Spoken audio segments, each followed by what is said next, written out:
Kull sena, l-Awtorità tal-Artijiet tikkontribwixxi aktar minn 40 miljun euro lejn id-dħul tal-pajjiż. Dan tħabbar waqt żjara mill-Ministru għall-Ekonomija Silvio Xkembri fl-uffiċċji tal-Awtorità tal-Artijiet. Fil-fatt il-Kap Eżekuttiv tal-Awtorità tal-Artijiet Robert Vella qal li l-ħaddiema huma mimlija ħeġġa u huma favur pjan li jagħti spinta biex l-awtorità tkun aktar effiċjenti, trasparenti u ta' servizz tajjeb lill-konsumatur. Kien hawnhekk li spjega li minkejja d-diffikultajiet li taffaċċja din l-awtorità, din iż-żjara timmarka l-bidu ta' fażi oħra ta' bidla bżonn juża fih dan din l-awtorità.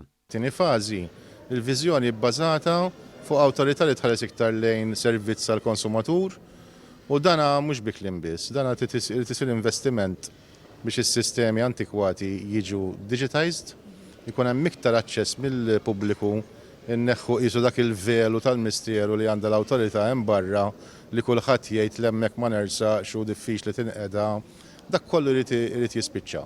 Waqt din iż-żjara l-Ministru Xkembri sostna l-importanza li jiżjed minn qatt qabel l-Awtorità tal-Artijiet trid tkun iżjed miftuħa u ssaħħaħ l-effiċjenza b'servizzi aħjar lill-konsumatur. Il-Ministru Xkembri semma li fil-qofol ta' din il-ħidma hemm l-ixprunar ta' iżjed trasparenza li se jkun sostnut bid-diġitalizzazzjoni li jgħinu biex l-awtorità tiftaħ iżjed il-bibien tagħha. Fil-waqt li esprima li hu konxu mill-isfidi li hemm, il-Ministru Xkembri spjega wkoll li fi żmien li ġej se jkunu qed jittieħdu deċiżjonijiet importanti li se jwittu din it-triq għall-awtorità. Saħaq li l-awtorità tagħti każ ħafna riżors uman li għandha u jemmen fil-potenzjal tal-ħaddiema. Meta ħadd ir-responsabilità tal-awtorità kien hemm ħafna minn qal isma' għandi fajli ilu jistenna 20 sena, ilu jistenna 10 snin. Dan ixtieq li jkunu affarijiet tal-passat. Naf li mhix xi ħaġa faċli, hija xi ħaġa diffiċli li nagħmluha, però hawn ir-rieda u l-potenzjal li nistgħu notjenu awtorità aktar miftuħa għan-nies u aktar effiċjenti.